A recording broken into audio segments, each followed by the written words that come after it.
If you're on social media, which I imagine you are, you know how the trend nowadays is becoming the best version of yourself. The issue though is that we always talk about building new habits. Read more, eat clean, go to the gym. But the reality is you can't really build the best version of yourself if you are still thinking like the worst version of yourself. So before you actually start building the new you actually have to let go the old you, the old mindset, the things that keep you stuck.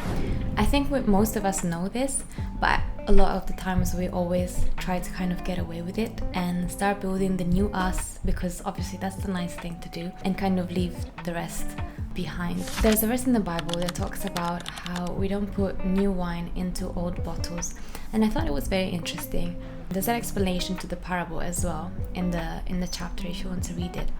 But I actually looked it up, and the reason is old bottles, old wineskins, become brittle and inflexible over time.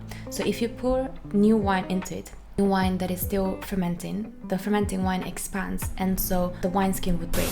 So basically, if you put new wine into old wineskins, then you lose both the wineskin and the wine because they break and you don't have anything left. So I think it's a very interesting metaphor as to why we have to let go of our old mindsets and our old ways of doing things before we can actually start building the new us. But how do I actually let go of the old? How do I let go of my mindset?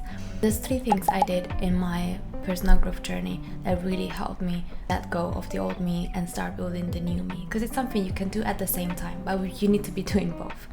The first one I did was reframing my thinking with gratitude. So I started practicing gratitude. I used to complain a lot of times. I wasn't even really conscious about it, but when I started trying to be conscious, I noticed I was complaining a lot, and actually it wasn't good. It wasn't doing any good to me or to the people around me. And so I started practicing gratitude instead, to the point even now, whenever I feel tired, I might feel exhausted, maybe like energy is completely drained, I still try to think within myself, instead of I have to do this, I get to do this.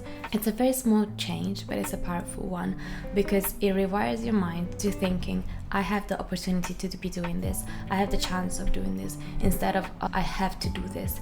Because the truth is, most of us have something to be grateful for in life, but we forget about it. We kind of give it for granted, which we shouldn't really, because it is a grace that we're breathing, that we can eat, that we are healthy, that we have a family. And so the first step really is reframing our thinking into appreciating what we have and not just thinking about what we don't have.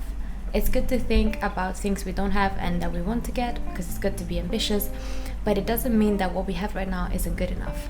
It's about appreciating what we have and aiming for even better. The second thing I started doing was reframing my limiting beliefs. I grew up in a small town in Italy where there literally is a saying which translated to English literally means can't be done. So that's kind of the mindset. I don't know why we have this mindset. It's really bad, and I think it kind of extends to most of Italy, but it is what it is. And so most people have this mindset of there's some things that just can't be done.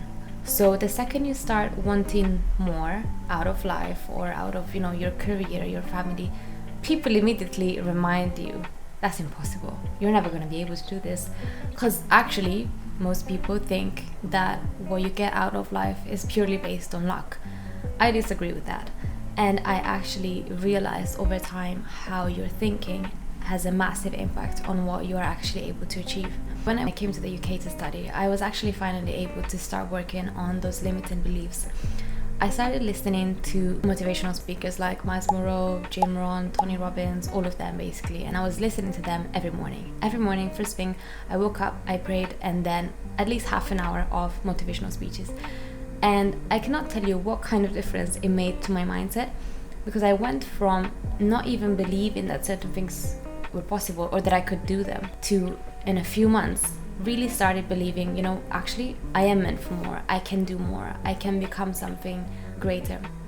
Not because I was wanting to chase success or anything, but I was actually finally starting to realize my own potential. And that's the problem. When you have limiting beliefs, you fall into the trap of thinking that you are not good enough, no one is going to pay attention to you, you have nothing good to bring to this world. And all of these are wrong premises. But until you keep believing them, you're never going to take action because you're lacking the foundation to be able to actually take action and feel confident enough to take action.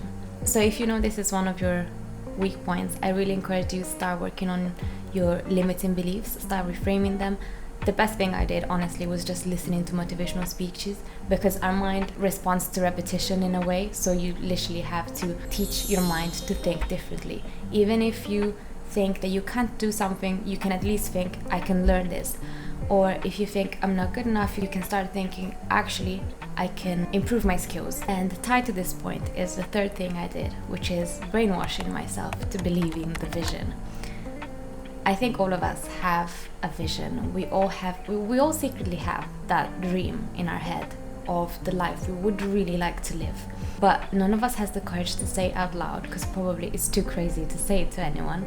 Me too, to be honest. But we all have that vision. And the truth is that until we believe that vision, we are never going to take action, which is why it's tied to what I was saying before. So you have that vision, but don't keep it as, the little dream that you have in a drawer somewhere in your mind, hidden somewhere. Start actually believing it. I'm not saying you have to go around and tell people, because I also suggest keep it to yourself until you actually bring it to life. But start believing it in yourself. Whenever you think about it, don't dismiss it as something that will never happen because you can't do it. Start actually believing it and start trying. Start taking action.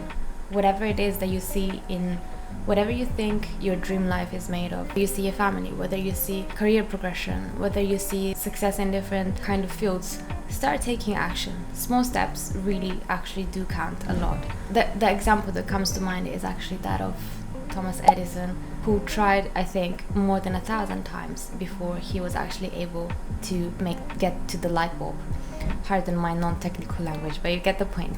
And now I think, imagine how much faith he had in himself to believe that he would have actually got there, to try 1,000 times. Like, I thought I would have tried maybe 10 times, and then I'd be like, okay, fine. Maybe I'm not meant for this. Maybe I don't have the skills or the abilities. He actually went on 1,000 times, and he finally did it, which is showing us that if you believe something and you put the effort, then you are actually going to get there. But you have to take action, and you first have to believe it as well. And so what I discovered about building the best version of myself is that it started with letting go of certain things. It started with reframing my thinking, practicing gratitude. It started with changing my limited beliefs, and it started with believing my vision and actually starting to build a life that feels true to me and to what I want to do, instead of living the life that someone else told me I should live.